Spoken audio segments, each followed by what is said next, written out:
Bienvenidos y bienvenidas a Enclave Política. La mesa de diálogo del gobierno de Guillermo Lasso y las organizaciones indígenas y populares no da buenas noticias estos días en Ecuador. El enredo de que si respondemos, que estamos atendiendo y sin ningún pronunciamiento del presidente hace que tenga poca expectativa esta situación ya en la ciudadanía para encontrar cualquier solución a todo lo que significó y demandó el paro de junio último. ¿Qué va a pasar con estos diálogos? De esto queremos conversar con la integrante de la mesa técnica por parte de la CONAIE, la especialista en derechos humanos y abogada también, Mariana Yumbay. ¿Qué tal, Mariana? Qué gusto tenerla acá. Muchas gracias en principio por esta invitación y efectivamente estamos ya en la mesa de diálogo que ya se han agotado alrededor de 45 días.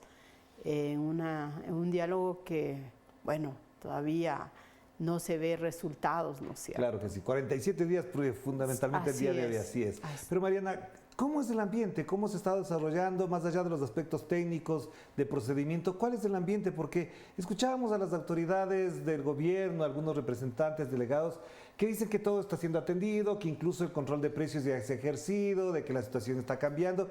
Y el presidente, sin aludir precisamente, por supuesto, a estos temas en particular, dice que la situación en el Ecuador está mejorando.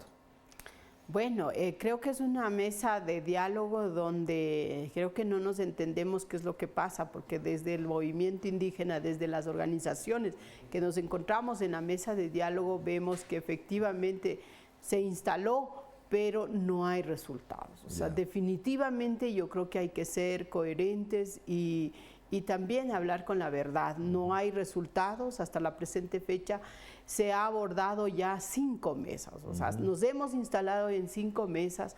De las 5 mesas apenas en una hay algunos mínimos acuerdos. Me refiero a la mesa 2 que tiene relación con la banca pública y privada. Se ha avanzado en aspectos mínimos en cuanto a la banca pública, pero a la banca privada absolutamente nada. ¿Y por qué ocurre esto? ¿Por qué se da esta situación? Porque lo que digo es, las autoridades cuando les veo en entrevistas en otros medios de comunicación dicen que todo avanza bien, que se está respondiendo. Por supuesto, desde la visión del gobierno es posible que para ellos sea positivo la instalación de 5 mesas. Eso es un formalismo, ¿no es cierto? Para nosotros sería fructífera las mesas cuando, si nos hemos instalado en 5 mesas, existan resultados concretos, ¿no es cierto? Y lamentablemente no ha habido eso. Desde las organizaciones hemos desarrollado propuestas claras, concretas. Hemos dicho en cada una de las mesas qué en lo uno, qué en lo otro, qué en lo otro. Desde el gobierno no hemos tenido respuestas y propuestas concretas, ¿no es cierto?, como las nuestras. Lamentablemente vienen con respuestas de cualquier cosa, con informes que no tienen ninguna relación frente a los planteamientos presentados desde las organizaciones. Por ejemplo, uno de los elementos más neurálgicos y que en América Latina se conoció más, por supuesto, es la reducción de los precios de los combustibles. Eso se redujo a unos niveles que están planteados ahí, y en las mesas técnicas lo que se plantea es el subsidio y la focalización de los combustibles. Este aspecto, por ejemplo, ha sido medular porque es parte de la médula, para decirlo así, de la preocupación de los sectores agrícolas, campesinos, productivos, de pescadores, por ejemplo, que sienten que su economía se afecta porque los precios todavía les son altos. Todas las propuestas desarrolladas y presentadas desde el movimiento indígena efectivamente apuntan a aliviar la situación económica de la mayoría del pueblo ecuatoriano que está realmente afligida, sin condiciones ni para vivir. Todos conocemos que en el caso ecuatoriano, para satisfacer la canasta básica necesitamos más de $750 mensuales. Hay un tremendo desempleo, hay una situación súper crítica y hay muchísima población que no tiene posibilidad ni siquiera de asegurar su canasta básica. Claro. En ese sentido, efectivamente, el punto, yo no diría este es el más importante, sino todos los 10 puntos son netamente importantes. Si bien es cierto, está la de la focalización de subsidios que se ha planteado. ¿Cómo cómo mejorar, cómo aliviar para los transportistas, para los transportes fluviales, para la mototaxi, para el transporte comunitario. Pero lamentablemente tampoco se ha avanzado en esa mesa. No se ha avanzado, al contrario. O sea, no hay nada al respecto todavía. No todavía. Hay una mesa, hay una submesa que se ha implementado para trabajar en ese tema con netamente técnicos especialistas para ver si por ahí se avanza, ¿no es cierto? Entonces, ahí se está planteando efectivamente la focalización de subsidios, ¿no es cierto? Pero como Mariana, digo, no se ha avanzado, lamentablemente no hay respuestas concretas. Incluso hay una salida ahora con respecto a los combustibles, no creo que sea el tema fundamental, es la creación de una nueva modalidad de gasolina que se llama la Eco Plus, que sería en $3.80, que es $1.30 más que la extra, y que la intención es desaparecer la extra. Entonces, en la práctica se ha incrementado el precio del combustible. Es lo que nosotros efectivamente antes de ayer se planteó. O sea, bueno, al rato sentimos que no hay seriedad, ¿no es cierto? O sea, no hay una seriedad, no hay una honestidad en el diálogo, no hay transparencia. Uno de los planteamientos que se hizo al inicio, en junio, previo a la firma del acuerdo de paz, se dijo que obviamente había voces de la salida de este nuevo combustible. Y se dijo que no va a haber ningún otro combustible. Imagínense, estamos en la mesa y sale este mes de septiembre prácticamente. Así es. Entonces, es lo que les hemos planteado, sean coherentes y tienen que transparentar la información. ¿Cuál es el objetivo al sacar este nuevo combustible, no es cierto? Nos quieren imponer otro combustible y desaparece extra mientras en la mesa estamos buscando subsidios para el otro combustible. O sea, es terrible, realmente es preocupante. Hay una cosa que también en América Latina, me imagino, hay intereses. ¿Qué pasa con todas las secuelas del paro? Porque hay muertos, hay heridos, hay algunos que todavía ni siquiera se recuperan, otros que no tienen medicinas para curarse. Y ese es un tema que no se ha tratado, que no está abordado y que el gobierno dice que sí, que se atiende, pero incluso hace 2 o 3 semanas, si no me equivoco, murió otra persona más. ¿Qué pasa con ese tema tan sensible, doloroso, que enluta a familias, que preocupa porque la economía, aparte de la situación general del país, a estas personas, por ejemplo, no se les atiende adecuadamente en los hospitales y tienen que acudir a clínicas privadas y pagarse las medicinas? Efectivamente, yo creo que es importante entender que el contexto de la lucha desarrollada en junio de este año, así como las otras que se han hecho a lo largo de los años, ha sido efectivamente por la reivindicación de derechos y por, de alguna forma, que se garantice lo que la misma norma constitucional dice, que todos los ecuatorianos tenemos el derecho a una vida digna, ¿no es cierto? Y que se nos respeten los derechos mínimos. No obstante, esa es la respuesta que hemos recibido: agresión de la fuerza policial, de las Fuerzas Armadas, y lamentablemente, efectivamente, hay varios muertos, varios heridos, muchísimos compañeros y compañeras criminalizados, y no hay una comprensión que toda esta lucha se genera por el ejercicio del derecho a la resistencia, ¿no es cierto? Y porque lamentablemente desde el gobierno se adoptan políticas, programas que lamentablemente afectan a esta gran mayoría del pueblo ecuatoriano que no sabe cómo seguir viviendo en esta situación. En ese sentido, hemos sido claros en las mesas de diálogo: necesitamos respuestas. No puede quedar en la impunidad la muerte de estos compañeros. Hay un montón de compañeros también heridos que han perdido sus ojos, que han perdido sus extremidades, y no puede burlarse de eso el gobierno. El gobierno tiene que dar respuestas a los 10 puntos y obviamente tiene y está también planteado el reconocimiento de todos los daños ocasionados a nuestros compañeros y a nuestras compañeras, y por otro lado se pare la criminalización. No puede ser posible que los ciudadanos salimos por una situación, por una decisión colectiva, por la situación crítica en la que nos encontramos viviendo. Salimos a las luchas y somos criminalizados, somos encarcelados.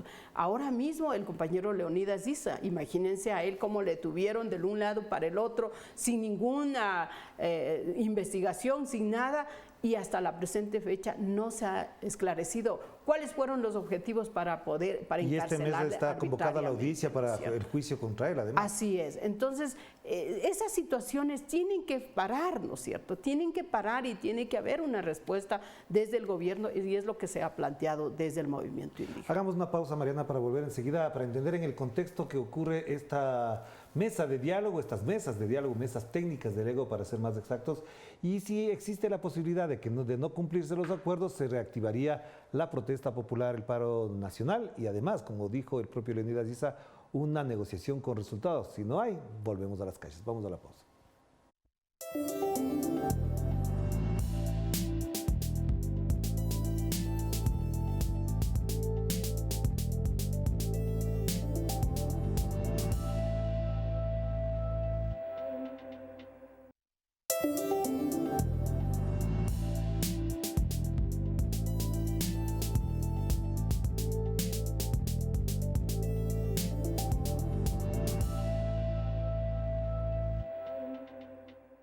Bueno, vamos.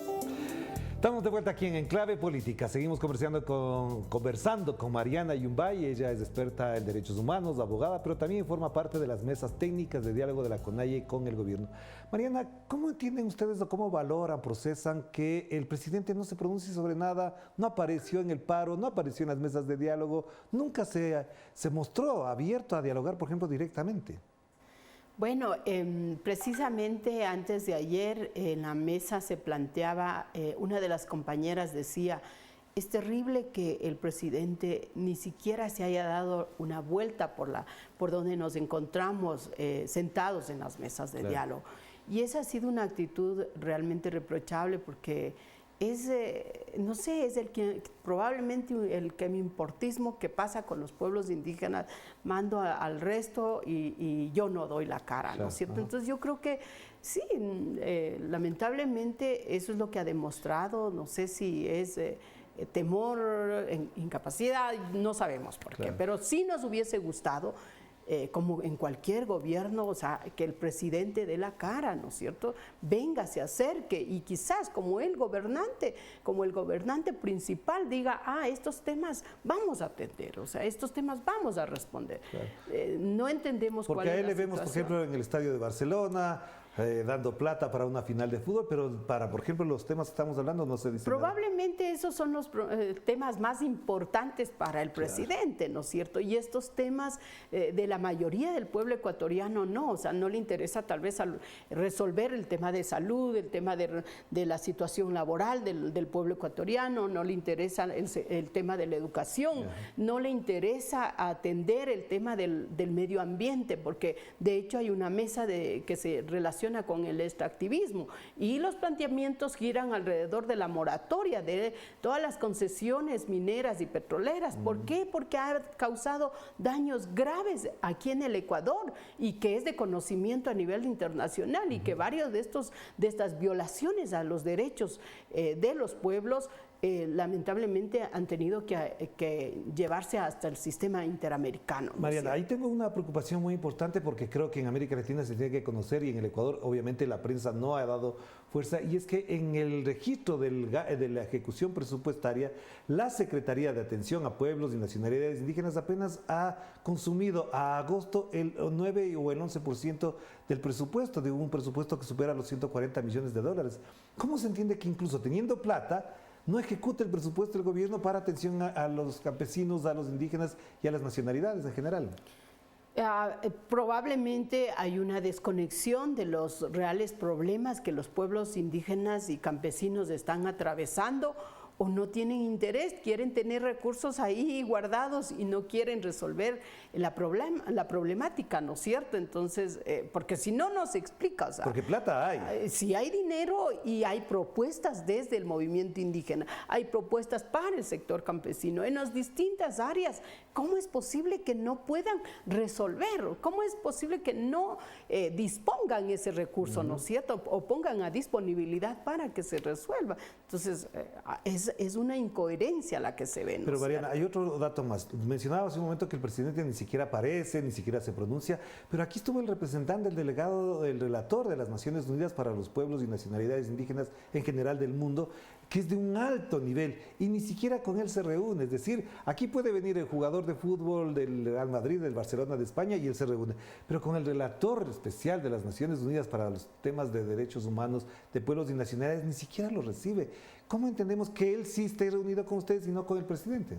Ahora, este es un dato interesante. Nosotros asumimos, y de hecho desde el momento en que se instaló la mesa de diálogo, se planteó a la conferencia episcopal, de la misma forma al gobierno, que se haga la invitación, porque ese es el mecanismo, claro, ¿no es cierto? Invitar desde el gobierno o desde el Estado ecuatoriano para que venga el relator. No se lo hizo, miren, ha transcurrido casi 45 días y recién se concreta, pero no por invitación desde el gobierno. Es lo que nos informaron el día en que le recibimos al relator. La conferencia episcopal dijo, hemos invitado nosotros. O sea, viene por invitación de la conferencia episcopal ecuatoriana, no desde el gobierno. Es lo que se ¿Y qué esperan de la presencia de Entonces, como no viene en forma oficial, claro, el gobierno, el presidente no le recibe, y de hecho el día que nos instalamos no estaban, apenas estuvieron 2 ministros, me parece, claro, y el resto no había, ¿no es cierto? Claro. Entonces, claro, el relator especial vino y nos interesa que conozca de cerca, primero, cómo se está desarrollando esta mesa. Y como nosotros hemos planteado, queremos una mesa de resultados, no una mesa de sordos, una mesa donde nos escuchan y se van. O sea, no queremos. O sea, tenemos experiencias de haber instalado las mesas de diálogo en el Estado ecuatoriano, aquí en el Ecuador. Pero también tenemos experiencias que de las mesas de diálogo no hemos sacado nada. ¿Pero o sea, ¿qué esperan ustedes del relator? Y esperábamos que en esta oportunidad exista resultado. Del relator que conozca primero cómo se está desarrollando las mesas, si hay una seriedad, si hay una respuesta desde el gobierno a las demandas presentadas desde el movimiento indígena, que no son demandas exclusivamente para pueblos indígenas, sino para toda la sociedad ecuatoriana, para la gran mayoría, que está con esperanzas de que haya respuestas y soluciones a la situación crítica en la que están viviendo. Claro. En ese sentido, ese es el objetivo, ¿no es cierto?, que él participe y dé seguimiento, ¿no es cierto?, porque si no, probablemente nos van a decir, no, es que ellos son los intransigentes, ellos están pidiendo demasiado y por eso es que el gobierno no les atiende, ¿no es cierto? Entonces la idea era eso, y obviamente el día que vino a la conferencia, el relator dio una conferencia magistral, hizo conocer cuáles son los derechos que a nivel internacional se han reconocido sobre los pueblos y las nacionalidades, habló del derecho a la autodeterminación, habló del derecho a la pluralidad jurídica, habló el derecho a la consulta previa, libre, informada y el consentimiento previo. Habló también de la situación crítica en la que viven los pueblos indígenas sumidos en la pobreza, y que todos los temas que abordó y que son, hizo, yo diría, un resumen de los informes que se han levantado durante los últimos años. Era como una radiografía nuestra, o sea, una situación real que estamos viviendo, porque eso es lo que estamos viviendo. Entonces, ese era el objetivo, obviamente, para la presencia del relator. Mariana, y la pregunta que se hará todo el mundo este momento es, si no se cumple dentro del plazo de los 90 días, se vuelve a las calles, se vuelve a las carreteras, se vuelve a los campos, se vuelve a la protesta social, ¿va a ser esa la consecuencia inmediata? ¿Cree usted que efectivamente todo camina hacia allá?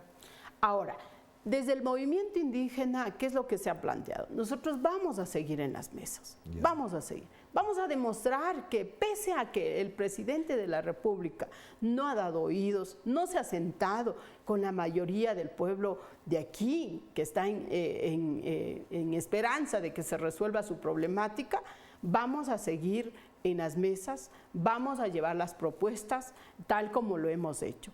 Y al final, si no hay resultados, esa información será entregada a toda la población a quienes representamos, y serán ellos, las organizaciones de base y todos los demás actores que están involucrados, los que tomen la decisión. Porque efectivamente ahora hay sectores que nos dicen, por favor, ya ese diálogo no tiene resultados. tomemos acciones. Nosotros hemos dicho no, vamos a ser respetuosos del acuerdo de paz que se firmó, respetuosos del compromiso que adquirimos y vamos a agotar las 10 mesas, ¿no es cierto? Se vienen otras, nos faltan todavía 5 mesas y vamos a ver cuál es la respuesta del gobierno. Si no hay respuestas, obviamente ya la población, las organizaciones de base serán quienes tomen la decisión. ¿Cuál es el siguiente paso? Probablemente levantarnos nuevamente o nos quedamos quietos frente a todo lo que está ocurriendo. Yo creo que es una problemática, como digo, los planteamientos desde el movimiento indígena y desde los otros sectores es temas que están afectando, por ejemplo, la inseguridad en el país. La situación de la salud, ¿cómo es posible que no tengamos acceso a la salud pese a que es un derecho fundamental? ¿Cómo están los hospitales? ¿Cómo está la situación de los médicos? ¿Cómo han sido despedidos un sinnúmero de médicos y trabajadores de la salud cuando han sido ellos los que han enfrentado la situación en la pandemia, ¿no es cierto? ¿Cómo está el sector educativo? Miles de jóvenes que no pueden entrar a la universidad, que se les corta su aspiración, su sueño de tener una profesión. Y además de eso, no solo un sueño, como usted bien dice, un derecho constitucional. ¿Y qué pasa? Eso es lo que estamos reclamando también en las mesas. ¿Ustedes no se sienten solos en esto? Porque parecería que ya todo quedó en manos de la CONAIE, de la FENOCIN, de la FEINE, ya ni siquiera la prensa va a los encuentros, parecería que ocupa el último lugar en la agenda informativa nacional. ¿Qué pasa con los actores sociales, políticos que los respaldaron? ¿Dónde están ahora? Bueno, si bien es cierto, a la mesa nos hubiese encantado que vengan todos, ¿no es cierto? Pero no es posible. Y se ha depositado la confianza de la mayoría del pueblo ecuatoriano, que salió en junio y paralizó los 18 días del país. Ahí están confiando en estas 3 grandes organizaciones. Eso no implica que estamos solos, o sea, las propuestas que se están llevando a la mesa de diálogo son construidas en las mesas internas, ¿no es cierto? Estamos reunidos con los sectores de los trabajadores, estamos reunidos con los pesqueros, estamos reunidos con los pequeños transportistas, estamos reunidos con varios sectores en territorio y esas son las propuestas que estamos llevando a la mesa de diálogo. De manera que, claro, no podemos decir nos sentimos solos, no se puede abrir una mesa, un parlamento inmenso como para escuchar a todos y por eso es que están estas organizaciones quienes han estado en esta lucha siendo portavoces en este proceso de diálogo. ¿Este momento hay condiciones para levantarse de nuevo o es que ya no hay las condiciones para eso? A ver, yo creo que no podríamos anticiparnos y decir ya hay condiciones. Lo que sí advertir que la población está a la expectativa. Está a la expectativa. Ahora mismo, ¿qué es lo que nos están diciendo?